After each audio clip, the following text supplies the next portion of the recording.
This is where it all happens. This is our criminal investigation section. We take cases that are serious felonies, whether they be fraud cases, child abuse cases, things like that, and of course homicide cases. We have 18 investigators. Some are here in Shalimar, and we also have them, stationed out in the different municipalities. When a homicide happens, we are flooded with information initially. We get deluged with evidence, whether they be physical evidence that we gather from the scene, or testimonial evidence gathered from the different interviews that we conduct. Hundreds of interviews are conducted within the first 24 hours. And then as time progresses, in many of the cases, all of the evidence seems to be pointing in one direction. And those cases are solved very quickly. However, there are the rare cases that come in where it's not really clear and the evidence can be drawing us in many different directions. And those cases take a lot longer to work. There are cases that we are working that are from the early 1970s that we're still working.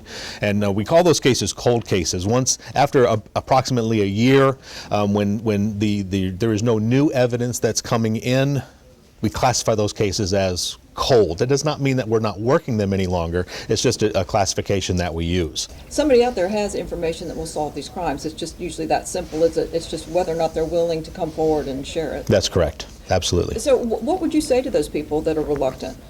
We cannot do this without you. We need your help. We are as passionate as we can be about these cases. We never stop looking. But without direct evidence from witnesses, from people that know, sometimes it's difficult for us to get across that threshold of probable cause to where we can make an arrest in these cases. There's two cases that I'd like to talk to you about specifically, and these are not incredibly old cases. There's a case involving the murder of Paris Matthews and the murder of Jimmy Lee Dodd. We'll start with Paris Matthews. Paris Matthews, that case happened in 2013. He was inside his apartment on Woodham Avenue with a friend playing video games, and a knock on the door. He went to answer the door, and a very quick struggle ensued, and he was shot in his doorway and stumbled out of the house and later succumbed to his injuries. We gathered, hundreds of interviews and thousands of pieces of evidence, but none of them were pointing us in a clear line as to who was responsible for his murder. Someone knows this. This was not a random thing. This was someone that went there with that intention of killing Mr. Matthews. He had money still in his pocket, so it wasn't robbery, and just quite frankly, the leads just dried up. So if there's anybody that has any information about Paris Matthews' homicide, please reach out to us. You can remain anonymous. You can call our office line here at 850-609-2000, or you can call our tips line.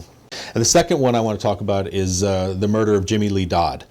This one is personal to me. I was the investigator on call that morning when that happened. It happened off of Marty Lane.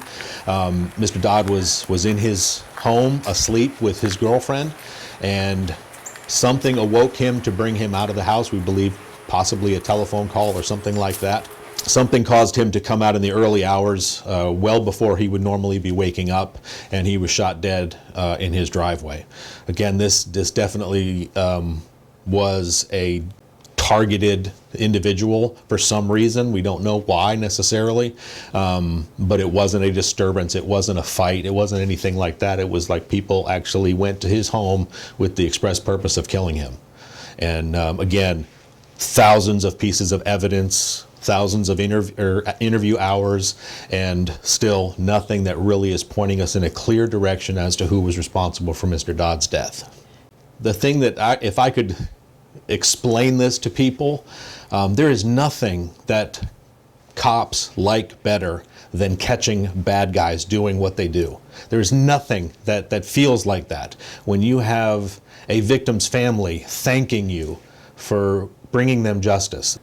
And that is what our investigators are so passionate about, is solving these cases. All we want to do is solve the case.